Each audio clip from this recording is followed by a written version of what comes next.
Kieran was a curious child, interested in everything that the grown-ups in the village could teach them. Kieran never missed an opportunity to follow along when Alejandra went fishing, or pop in when Ms. X was tinkering with her generator, or watch as Salome kneaded the day's bread.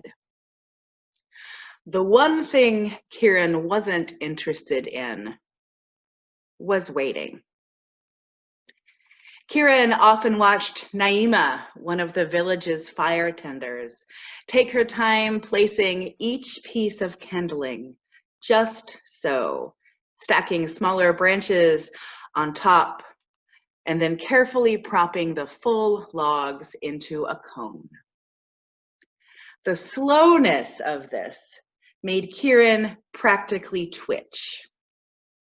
Ms. Naima, why can't you just throw all of it into the fire pit together? It's all going to burn anyway. Naima smiled. Kieran, fires need to breathe. You have to be patient as you build them, or the air won't flow properly. I'm building the fire so it will last. Kieran also liked to visit Talia, a seamstress renowned up and down the valley for her stunning needlework. Talia had been working on the same jacket for weeks now, embroidering a delicate tree all along the backs and up the sleeves. Ms. Talia, said Kieran, aren't you done with that thing yet?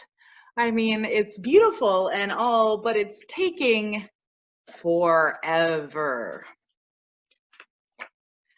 Talia tied a knot in her thread as she eyed her young companion.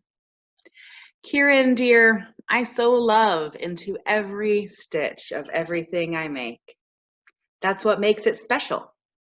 The process takes time, but it's worth it because that level of care and attention means the garment will last. Walking home, Kieran noticed that Farad still hadn't finished the well he'd been digging over the weekend. He was taking a break just then, so Kieran decided to ask, Mr. Farad, I know wells are hard work, but I thought you would have reached groundwater by now. Why is it taking so long? Farad wiped dirt off his forehead with a cloth. Friend, there's much more to digging a well than getting out a shovel and removing some soil. For example, I have to line the sides with stone so the water will be safe for drinking. I can't rush something like that. Plus, I'm not so young anymore, and this well needs to last. A few days later, Kieran came running home after school, tears streaming down their face. They called out for their Aunt Vivian, who was in the garden. Auntie Viv, it was horrible. I wanted to help, but I kept thinking about what everyone tells me, and I think I got it all wrong. Honey, slow down, said Vivian as she stood up and took off her gardening gloves. Tell me what happened. So Kieran took a deep breath and started sharing the story in a rush of words. I was walking home through the park because it's such a nice day, and as I went past some oak trees, I saw this boy hassling someone.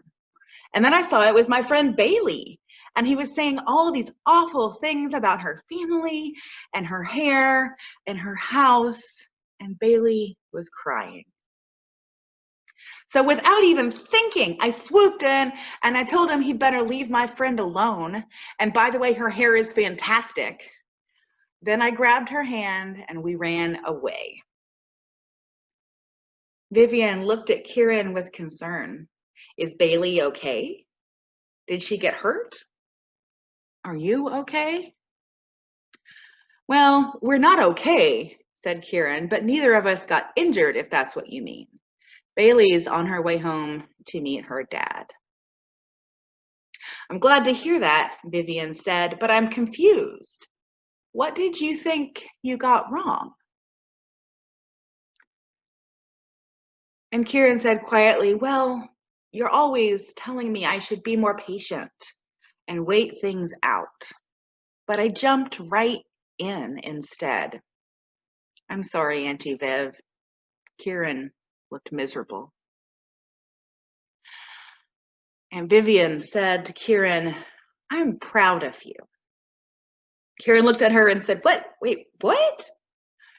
And Vivian explained, Kieran, injustice always deserves a response. You interrupted harm from continuing. Will I still worry when you leap before you look? Of course, but it took courage to defend your friend.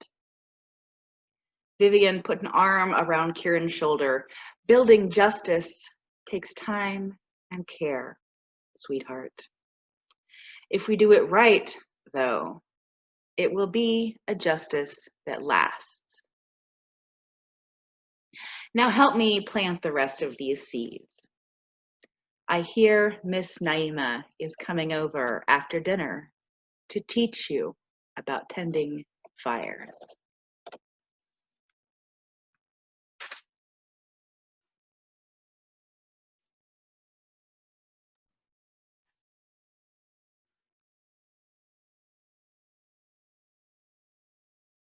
Please join me in our centering song, Spirit of Life. Our coordinator of